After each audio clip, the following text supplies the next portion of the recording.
வணக்கம் Jaya TV viewers. வாரம் நம்ம கைமணம் எபிசோட்ல ஒரு அருமையான லொகேஷனுக்கு வந்து டிஷ் சமைக்கிறது உண்டு. அதே மாதிரி இந்த வாரத்துக்கு ஒரு லொகேஷன் தேடி வந்திருக்கோம். அந்த லொகேஷன் எப்படி கிடைக்க போகுதுன்னு தெரியல, வாங்க பார்க்கலாம்.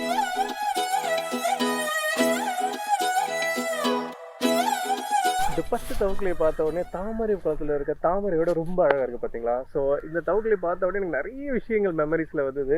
ஏன்னா நாங்கள் அப்ராட்லலாம் வந்து வேலை செய்ய பார்த்து அதை வச்சு நிறைய டிஷ்ஷஸ்லாம் செஞ்சு பார்த்துருக்கேன். ஈவன் நாங்கள் சைனா ட்ரிப்லாம் போக பார்த்து அதை வந்து ஒரு ரோஸ்ட் மாதிரி இந்த மாதிரி நிறைய விஷயங்கள்லாம் செய்வாங்க. இந்தியாவில் இருக்கக்கூடியதெல்லாம் பார்த்தீங்கன்னா ஃபார்மில் இல்லாததுன்றதுனால பாய்சனஸாக இருக்கிறது கூட வாய்ப்பு இருக்குது, இல்லை டாக்ஸிக் இருக்குன்னு சொல்லுவாங்க. ஸோ அதனால் அதெல்லாம் எடுத்து நம்ம செஞ்சு ரிஸ்க் எடுக்க தேவையில்ல. இதோட இன்னொரு அருமையான லொக்கேஷன் தேடி இது ஒரு அருமையான டிஷ்ஷுக்கான விஷயத்த பண்ணலாம் வாங்க.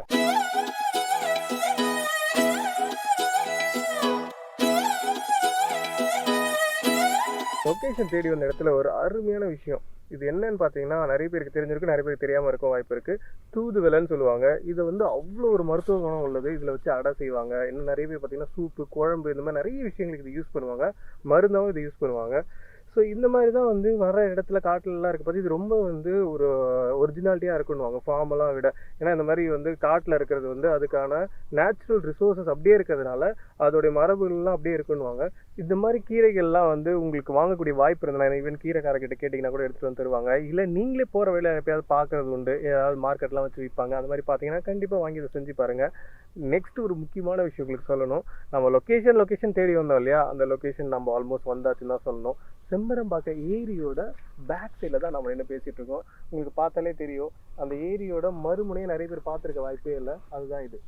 இந்த செம்பரம்பாக்கம் ஏரின்னொடனே உங்களுக்கு டக்குன்னு ஞாபகம் வர்றது ரெண்டு விஷயமா தான் இருக்க முடியும். ஒன்று, அதை பற்றி எங்கேயாவது நியூஸில் கேட்டிருப்பீங்க. அப்படி இல்லை நிறைய பேர் அதை வந்து பார்க்க கூட செஞ்சுருப்பீங்க. இது சினிமா வேர்ல்டில் சொல்லணும்னா நீங்கள் எல்லாருமே செம்பரம்பாக்கம் ஏரி டேமை தான் பார்த்துருப்பீங்க. அதோடைய மறுபக்கத்தை பார்த்துருக்க மாட்டீங்க. அந்த இடத்துல நான் உங்களுக்கு காமிச்சிட்டு இருக்கோம். இந்த இடத்துல இருந்து ஒரு டிஷ்ஷஸ் செய்ய போகிறேன், வாங்க பார்க்கலாம்.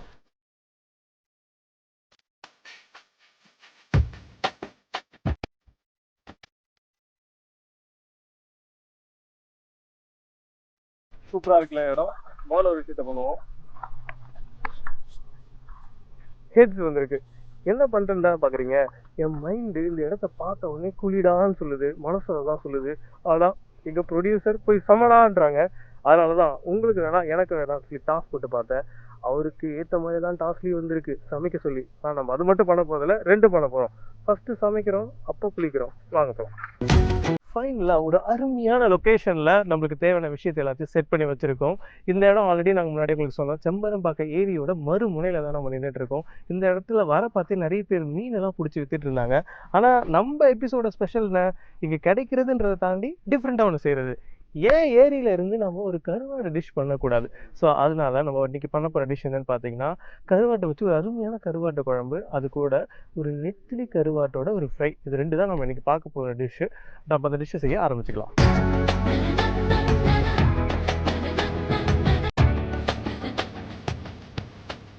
எந்த கருவாடு டிஷ் செய்கிறதுக்காக இருந்தாலும் ஃபஸ்ட்டு ஸ்டெப் என்னன்னு பார்த்தீங்கன்னா, அதை எடுத்து ஒரு சட்டியில் போட்டு நல்லா வறுத்து எடுத்துக்கணும். வறுக்கிறதுனா எண்ணெய்லாம் ஊற்றி வறுக்கக்கூடாது. அது நம்ம எப்பயுமே கருவாடு செய்ய பார்த்தீங்கன்னா கடல் ஓரத்தில் தான் காய வைப்பாங்க. அதில் மண் இருக்கிறதுக்கு நிறைய வாய்ப்பு இருக்குது. அதனால் இந்த மாதிரி நம்ம அதை போட்டு வறுத்து எடுத்ததுக்கப்புறம் கொஞ்சம் வெந்நீரில் அதை ஊற வச்சிடணும். ஊற வச்சோன்னா அதில் இருக்கக்கூடிய மண்லாம் வெளியில் வந்துடும். அதுக்கப்புறம் குக் பண்ணோன்னா உங்களுக்கு கருவாடோட நல்ல டேஸ்ட் கிடைக்கும். அதே மாதிரி அது ட்ரையாக இருக்கும் இல்லையா, தண்ணியில் ஊற வைக்க பார்த்து 3 விஷயம் நடக்கும். ஒன்று, அதில் இருக்க மண் போயிடும். ரெண்டாவது பார்த்தீங்கன்னா அது ஊறதுக்கப்புறம் கொஞ்சம் சாஃப்ட் ஆகிடும். மூணாவது மிகப்பெரிய விஷயம், எக்ஸ்ட்ராவாக இருக்கக்கூடிய உப்புலாம் அந்த தண்ணியில் வந்துடும். ஸோ ஃபஸ்ட்டு நம்ம வறுக்க ஆரம்பிச்சுக்கலாம். ஸோ சட்டி ஆல்ரெடி சூடாக இருக்குது, அதில் நம்ம கருவாடை போட்டு வறுக்கிறோம்.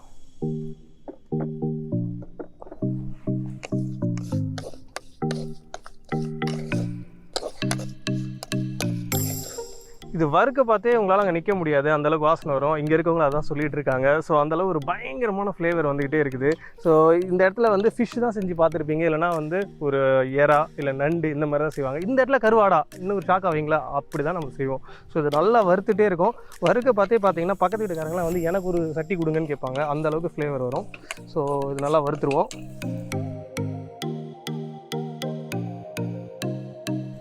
இப்போ பார்த்தீங்கன்னா இது நல்லா நம்ம வறுத்து எடுத்துட்டோம். ஸோ இதை நம்ம ஒரு சட்டியில் மாற்றிக்கலாம். இப்போ நெக்ஸ்ட்டு நம்ம நெத்திலி கருவாடியும் அதே மாதிரி வறுத்தெடுக்க போகிறோம். இப்போ இந்த நெத்திலி கருவாடுன்னு செய்ய பார்த்து நீங்கள் இன்னொரு எக்ஸ்ட்ராவாக 2 விஷயம் பண்ண வேண்டியது இருக்கும். என்னென்னு பார்த்தீங்கன்னா அதோட தலையை கண்டிப்பாக கிள்ளி எடுத்துடணும். அது பக்கத்தில் இருக்கக்கூடிய வயிறு பகுதி இருக்கு இல்லையா, அதையும் நீங்கள் கிள்ளிடுங்க. கிள்ளினதுக்கப்புறம் நீங்கள் வெந்நீரில் போட்டு 1க்கு 4 வாட்டி கழுவணும். நெத்திலினை பார்த்தீங்கன்னா அது ரொம்ப சின்ன மீன் இல்லையா, அதனால ட்ரை ஆகிடும், நிறைய உப்பு கறிக்கிற மாதிரி இருக்கும், அதேமாதிரி சாஃப்டாக இருக்காது. ஸோ இந்த விஷயத்தை பண்ண பார்த்து தான் உங்களுக்கு கரெக்டாக இருக்கும். அதேமாதிரி சின்ன மீன்றதுனால அந்த வயிற்று பகுதியில் கண்டிப்பாக மண் இருக்கும், அதனால் அதை எடுத்து நம்ம தூரம் போட்டுடலாம்.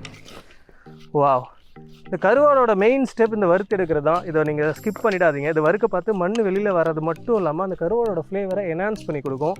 என்ஹான்ஸ் பண்ணுறது என்னென்னு பார்த்தீங்கன்னா அந்த வாசனை நல்லா தூக்கி கொடுக்கும். ஸோ வறுக்க பார்த்து சில பேர் எண்ணெய் ஊற்றி வறுக்குவாங்க, அந்த மாதிரி பண்ணாதீங்க. எண்ணெய் ஊற்றி வறுத்திங்கன்னா உங்களுக்கு அது ஸ்டிக்கி ஆகிடும், அதுக்கப்புறம் தண்ணி போட்டிங்கன்னா அதோட சேராது. ஸோ இந்த மாதிரி நீங்கள் வெறும் சட்டியில் தான் போட்டு வறுத்து எடுக்கணும். ஸோ இதையும் வறுத்தாச்சு, இதை நம்ம மாற்றிக்கலாம்.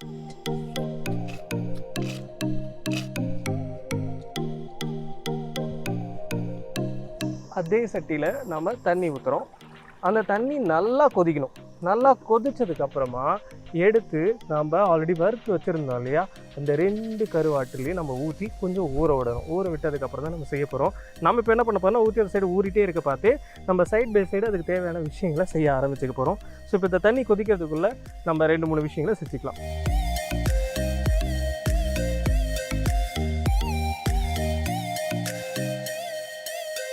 இப்போ இந்த தண்ணி நல்லா சுட்டுடுச்சு. இதை நம்ம ஆல்ரெடி வறுத்து வச்சிருந்தாலே கருவாடு அதில் ஊற்றி நல்லா ஊற வச்சுக்கலாம்.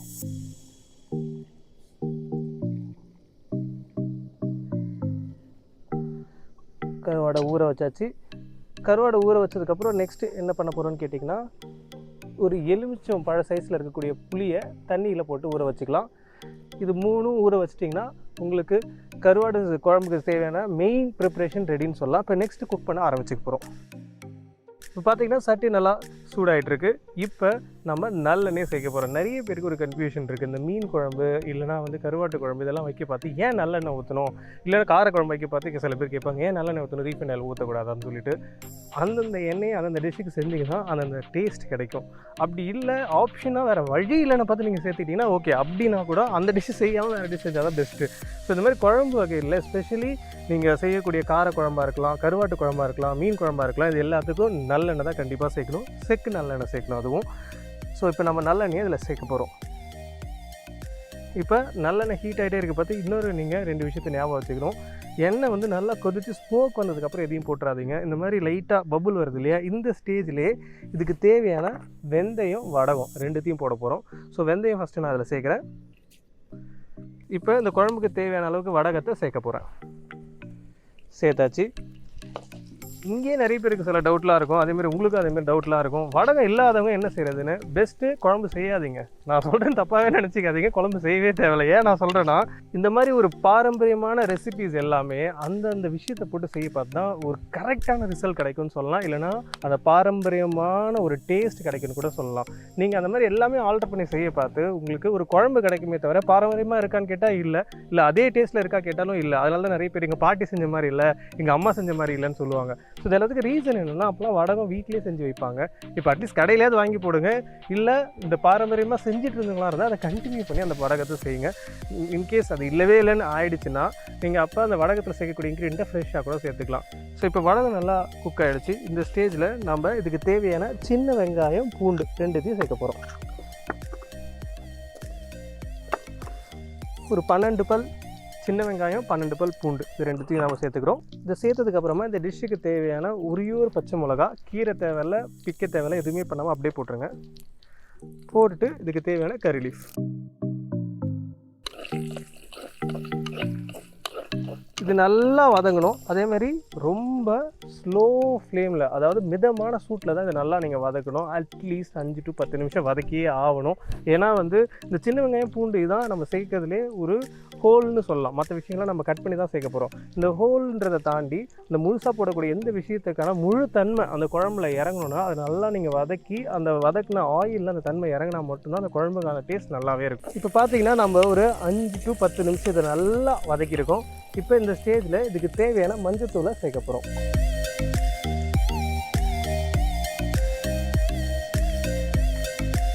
மஞ்சத்தூளை சேர்த்ததுக்கப்புறமா தக்காளி, இதை நம்ம தக்காளியை கட் பண்ணிலாம் போட போகிறது கிடையாது, வெறும் வெஜிடபிள் தான் கட் பண்ணி போட போகிறோம். தக்காளியை அப்படியே நம்ம பிசைஞ்சு விட்டுக்கலாம். அதாவது நசுக்கிறது, வேறு ஒன்றுமே இல்லை. தக்காளி நம்ம நசுக்க போகிறோம்.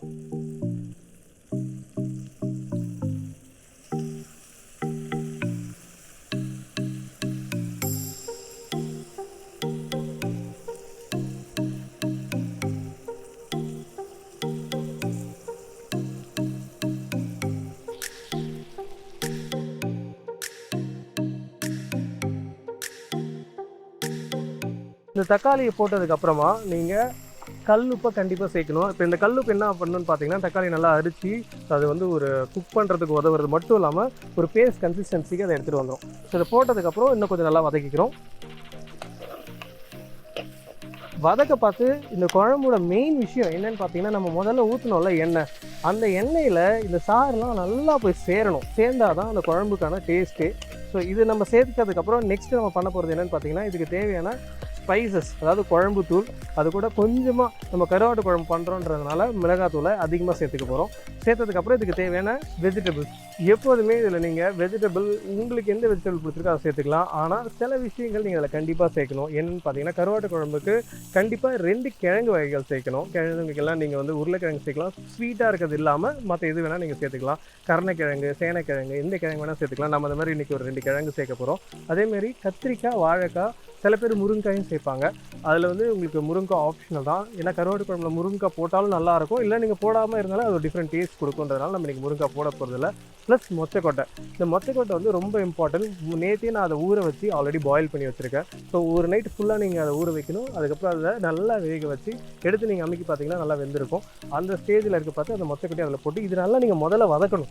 வதக்கிறதுக்கப்புறம் தான் புளி தண்ணியை சேர்க்கணும். வதக்கிறதுக்கு முன்னாடியே நீங்கள் சேர்த்துட்டிங்கன்னா அது வேறு மாதிரி இருக்கும். இந்த எண்ணெயில் எல்லாமே கலந்து குக் பண்ண பார்த்து அந்த டேஸ்ட், வெஜிடபிள் இருக்கக்கூடிய சாராக இருக்கட்டும், வெங்காயத்தில் இருக்கக்கூடிய, பூனில் இருக்கக்கூடிய சாரெல்லாம் அந்த எண்ணெயில் இறங்கியிருக்கும் நல்லா. அதுக்கப்புறம் நம்ம தண்ணியை ஊற்றிட்டு அதுக்கப்புறம் நம்ம புளி தண்ணியை கொஞ்சம் சேர்த்தோம்னா அதுக்கான டேஸ்ட்டே டிஃப்ரெண்ட்டாக இருக்கும். அதுக்கப்புறம் கடைசியாக தான் நம்ம கருவாடையை இதில் ஆட் பண்ண போகிறோம். ஸோ இப்போ நெக்ஸ்ட் ஸ்டேஜ் இதுக்கு தேவையான வெஜிடபிள்ஸை கட் பண்ணி வச்சுக்கலாம்.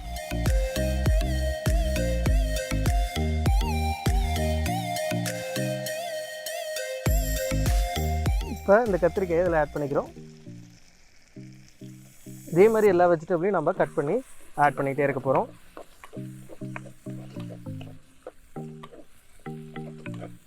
ஸோ நெக்ஸ்ட்டு நம்ம வாழைக்காயை கட் பண்ணிக்கலாம்.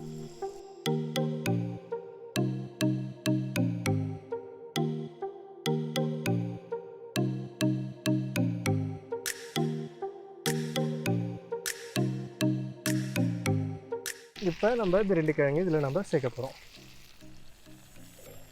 சேனைக்கிழங்கு, உருளைக்கிழங்கு 2த்தையும் சேர்த்தாச்சு. இது நல்லா நம்ம வதக்கலாம்.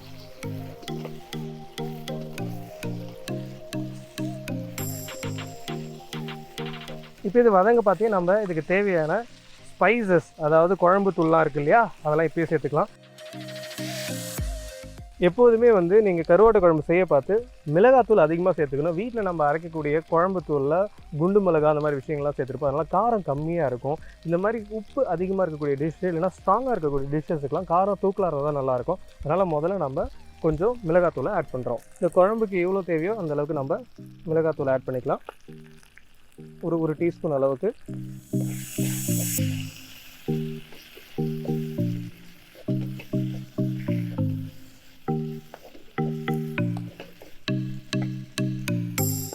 மிளகாத்தூள் சேர்த்ததுக்கப்புறமா வீட்டு குழம்பு தூள் இருக்கு இல்லையா, அதை நல்லா நம்ம ஒரு பெரிய டீஸ்பூன் அளவுக்கு இதில் சேர்க்க போகிறோம்.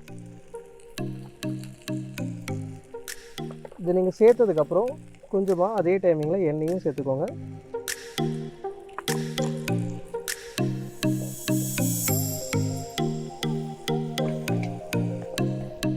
இன்கேஸ் உங்கள் வீட்டு மிளகாத்தூள், நீங்கள் வாங்குகிற மிளகாத்தூளில் சீரகத்தூள் இல்லைன்னா நீங்கள் சீரகத்தூளை கொஞ்சம் சேர்த்துக்கணும். இப்போ இதில் இருக்குன்றதுலாம் நான் சேர்க்கல. இப்போ இந்த ஸ்டேஜில் நம்ம ஆல்ரெடி மொச்சக்கொட்டையை நேற்று நைட்டே ஊற வச்சுருந்தோம். அதை ஊற வச்சு இங்கே வந்ததுக்கப்புறம் அதை வேகவும் வச்சாச்சு. அதை நம்ம இந்த ஸ்டேஜில் சேர்க்க போகிறோம்.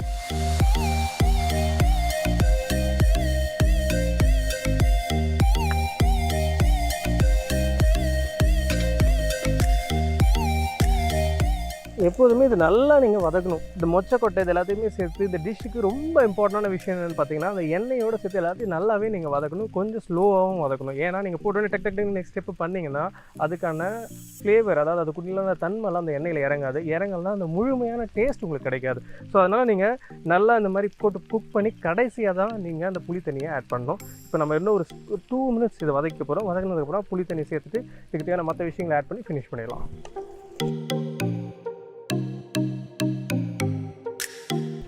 புளியை நாம் ஆல்ரெடி ஊற வச்சுருந்தோம் இல்லையா முன்னாடி, அதை நல்லா நம்ம இதில் போட்டு கரைச்சிக்க போகிறோம்.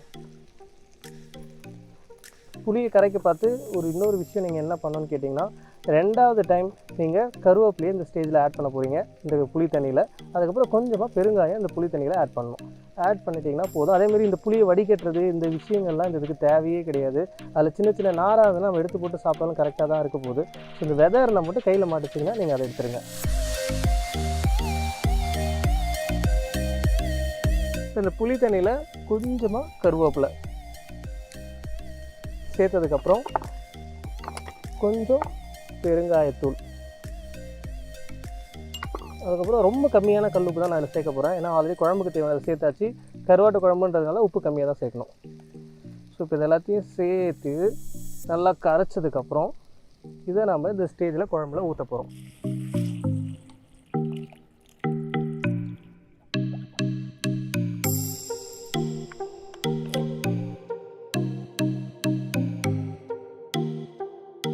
இப்போ வந்து நம்ம காய்கறி போட்டு நல்லா அது வேகிற ஸ்டேஜில் இருக்குது. இந்த ஸ்டேஜில் நம்ம கருவாடை ஆட் பண்ண போகிறோம். ஆல்ரெடி வந்து இந்த வாழை கருவாடை சுட தண்ணியில் ஊற்றினதுக்கப்புறம் கழுவி எடுத்து வச்சாச்சு. அதுதான் நம்ம இந்த ஸ்டேஜில் ஆட் பண்ணுறோம்.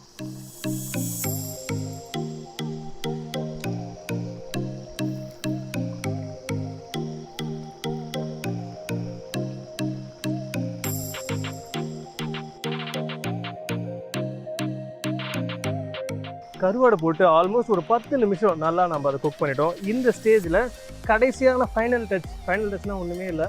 அதே நல்லெண்ணெயை கொஞ்சம் அப்படி சேர்க்குறோம். சேர்த்து நம்ம ஆஃப் பண்ணிடணும். ஆஃப் பண்ணதுக்கப்புறம் இதெல்லாம் யூஸ் பண்ணவே கூடாது, அதெல்லாம் ரொம்ப பெரிய தப்பு. அதனால் இதை எடுத்து இப்படி சைடில் வச்சிடணும். வச்சுட்டு இது அப்படியே அந்த சட்டியில் இருக்கக்கூடிய சூட்லேயே அதை நல்லா விட்டுடணும். விட்டுட்டு இன்றைக்கி சாப்பிட்டிங்கன்னா அமிர்தம் மாதிரி இருக்கும். இதை வச்சிருந்து நாளைக்கு சாப்பிட்டிங்கன்னா தேவாமிர்தமாக இருக்கும். ஸோ உங்கள் இஷ்டம் எப்போ சாப்பிட்றதுன்ட்டு. ஸோ இது நம்ம சைடில் எடுத்து வச்சுட்டு நெக்ஸ்ட்டு நம்ம நெத்திலி கருவாடை சொன்னோம் இல்லையா, அதை பண்ண ஆரம்பிச்சிக்கலாம். இப்போ பார்த்தீங்கன்னா நம்ம அந்த நெத்திலி கருவாடை தலையை கிள்ளி வயிற்று பகுதியை கிள்ளி நல்லா க்ளீன் பண்ணி எடுத்து வச்சுருக்கோம். இப்போ நம்ம இதுக்கு தேவையான மசாலாவை ஆட் பண்ண போகிறோம். ஃபஸ்ட்டு கொஞ்சமாக உப்பு, கொஞ்சமாக மிளகுத்தூள், எவ்வளோ நீங்கள் சேர்க்குறீங்களோ அதுக்கு தகுந்த மாதிரி தான் சேர்க்கணும். கொஞ்சமாக மிளகாய்த்தூள், கொஞ்சம் மல்லித்தூள், கொஞ்சமாக சீரகத்தூள், ஒரு சிட்டிகை அளவுக்கு மஞ்சத்தூள், அதே ஒரு சிட்டிகை அளவுக்கு பெருங்காயத்தூள், கொஞ்சமாக குழம்புத்தூள். இவ்வளோ தாங்க. இதை சேர்த்ததுக்கப்புறம் நல்லா நம்ம அதை மிக்ஸ் பண்ண போகிறோம்.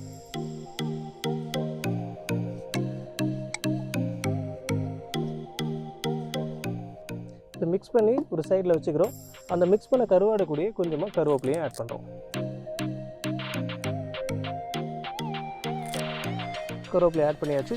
நெக்ஸ்ட்டு ஸ்டேஜ் இதை நம்ம ஒரு தோசை தவாலையோ இல்லைனா ஏதாவது ஒரு பேன்லேயோ போட்டு நல்லா வறுத்து எடுக்க போகிறோம். அது வந்து நீங்கள் என்ன பண்ணணுன்னா ரொம்ப ஹீட்டில் வச்சு போட்டிங்கன்னா அது கலர் ஆகிடும், ஆனால் உள்ள வரைக்கும் வேகாது. இல்லைனா அது வந்து ஒரு கருவாடை தாண்டி ஒரு பேர்ன் பண்ண டேஸ்ட், அதாவது கசப்பு தன்மையை கொடுக்கும். ஸோ நீங்கள் ஸ்லோ ஹீட்டில் தான் அதை நீங்கள் குக் பண்ணணும். இப்போ இனிமேல் தான் நான் பேன் ஆன் பண்ண போகிறேன். ஆன் பண்ணி எண்ணெயை ஊற்றின உடனே நீங்கள் கருவாடை போட்டுருங்க. ஸ்லோவாக, அதாவது சிம்மில் வச்சு ரொம்ப மிதமான சூட்டில் நீங்கள் கொஞ்சம் அதிக டைம் வறுத்து எடுத்திங்கன்னா அருமையாக இருக்கும் கருவாடு. வாங்க வறுக்கலாம். இப்போ இந்த கருவாடுக்கு தேவையான அளவுக்கு எண்ணெயை நம்ம சேர்க்குறோம்.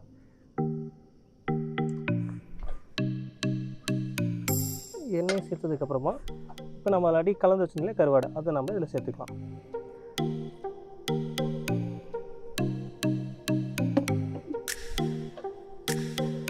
இப்போ தான் நீங்கள் இன்னொரு விஷயம் ஞாபகம் வச்சுக்கணும். ஃபஸ்ட்டு மசாலா சேர்த்தோம் இல்லையா, அது பார்த்தீங்கன்னா அந்த கருவாடோட உள்ள வரைக்கும் அந்த மசாலா போகணுன்றதுக்காக சேர்த்துருக்கோம். இது நீங்கள் வறுத்துட்டே இருக்க பார்த்து ஒரு 5 நிமிஷம் கழிச்சு இதுக்கு மேலே இன்னும் கொஞ்சம் மசாலா சேர்த்து வறுத்து எடுத்திங்கன்னா தான் அட்டகாசமாக இருக்கும். ஸோ 2 வாட்டி சேர்க்கணும், same masala equal quantity. So இது நல்லா நம்ம வறுத்துட்டே இருக்க பார்த்து அடுத்த சைடு மசாலாவை ஆட் பண்ணிக்கலாம். நான் முன்னாடியே சொன்ன மாதிரி இது நல்லா வறுபடுச்சு. இந்த ஸ்டேஜில் தான் நம்ம மசாலா இன்னொரு வாட்டி ஆட் பண்ண போகிறோம். ஸோ முன்னாடியே ஆட் பண்ண மாதிரி கொஞ்சமாக சில்லித்தூள், கொஞ்சம் மல்லித்தூள், ஒரு சிட்டிகை அளவுக்கு மஞ்சத்தூள், கொஞ்சமாக குழம்புத்தூள். அடுத்து என்னோடய பர்சனல் ஃபேவரட், உங்களுக்கு வேணால் போட தேவையில்ல, கொஞ்சமாக இட்லி பொடி. அப்படியே அது ஒரு டிஃப்ரெண்ட் டேஸ்ட் கொடுக்கும், அதனால் நான் ஆட் பண்ணுவேன் நார்மலாக. ஸோ உங்களுக்கு வேண்டாம்னா நீங்கள் அதை விட்டுடலாம். ஸோ இப்போ இது போட்டதுக்கப்புறம் ஃபைனலாக நம்ம டாஸ் பண்ணிட்டோன்னா நம்ம அருமையான கருவாடு ரெடி ஆகிடும்.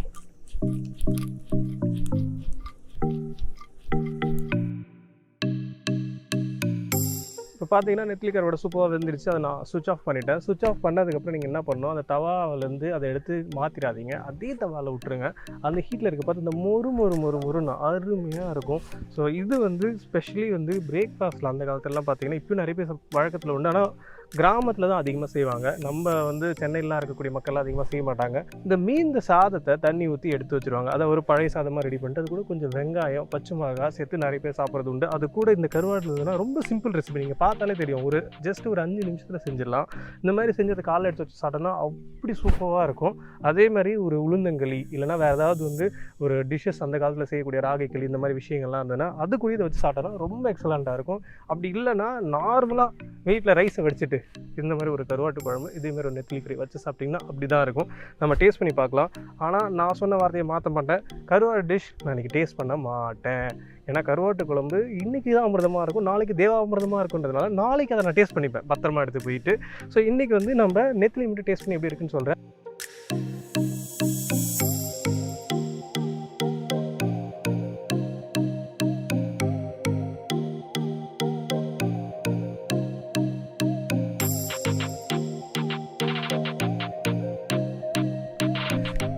வாவ், இதோடைய பெஸ்ட் விஷயம் என்னன்னு பார்த்தீங்கன்னா நல்லா கிறிஸ்பியாக இருக்கணும், அதே சேம் டைம் மசாலா அதோட சேர்ந்து இருக்கணும். அதோட முக்கியமான விஷயம் அது ரொம்ப வறுபடாமல் இருக்கணும். அதாவது ஒரு கசப்புத்தன்மையை கொடுத்துரும். அப்படி ரொம்ப நீங்கள் வறுத்துறீங்கன்னா அதனால தான் ஸ்லோ ஹீட்டில் அப்படியே மொறுன்னு எடுக்க சொன்னேன். பக்கோடாலாம் இது கிட்டே வராது. நிறைய பேர் சொல்லுவாங்க இது வந்து எப்படி செய்கிறதுன்னு தெரியலன்னு சொல்லிட்டு. இந்த டிஷ்ஷுக்கு ஈடுனா இந்த டிஷ் மட்டும்தான். இதுக்கு ரிலேட்டடாக ஒரு டிஷ் உங்களால் சொல்லவே முடியாது. வாங்க டேஸ்ட் பண்ணலாம். நெத்திலி அவ்வளோ அருமையாக இருந்தது. நான் கருவாட்டு குழம்பு மட்டும் இன்றைக்கி டேஸ்ட் பண்ண மாட்டேன். அவங்ககிட்ட ஆல்ரெடி சொன்ன மாதிரி அது அமிர்தமாக தான் இருக்கும். நான் எடுத்துகிட்டு போய் வீட்டில் வச்சுருந்து நாளைக்கு டேஸ்ட் பண்ண போகிறேன் தேவாமிர்தமாக. ஸோ அது கூட நான் பழைய சோறு ரெடி பண்ணி வைக்க சொல்லியிருக்கேன் வீட்டில். ஸோ இந்த ரெசிபியை நீங்கள் கண்டிப்பாக ட்ரை பண்ணி பாருங்கள். அவ்வளோ சூப்பராக இருக்கும், ட்ரெடிஷ்னலாகவும் இருக்கும். இதேமாதிரி சூப்பர் எக்ஸைட்டிங் ரெசிபிஸோட இதேமாதிரி ஒரு அருமையான லொக்கேஷனில் நான் உங்களை வந்து பார்க்குறேன். Until then bye from chef Saravanan.